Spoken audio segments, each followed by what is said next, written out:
Hello there, welcome to the Media Coach video tip. So what on earth is the point of your speech? Why do you bother? Why do you get up on stage and deliver to hundreds of people or thousands of people or even a small group? Doesn't matter how many. Why do you do it? What on earth is the point? Well, the point is you've got to change something. You have to effect some kind of transformation. As far as I'm concerned, there are only really two reasons to deliver a speech.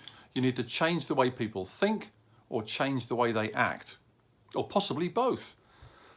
If you're not doing either of those things, if you're not changing the way they think about something, if you're not changing their behavior at all, then why on earth did you bother?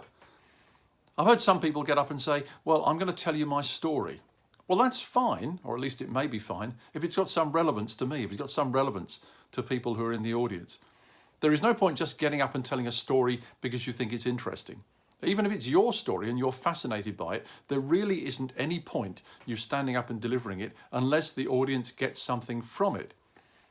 Now, there may be a level of entertainment or motivation. Well, that's fine. That means there is some change in the audience at least. And if you're a humorous speaker, then delivering entertainment and comedy is an end in itself. But most of us who speak for a living, and most of us who speak generally, have some purpose in what we do. We aim to change people in the audience in some way. There has to be a different person leaving the room than the people who came in. They've got to be thinking differently. They've got to be acting differently. They've got to be made to think. And that's the purpose of your speech. So you need to be very, very clear what you're trying to do. You need to be very clear what is the transformation that you're trying to have take place while you are speaking. If you can't think of one, if you can't think of anything that's going to be different in the audience after you've left, don't speak. Don't bother, because frankly, there's no point.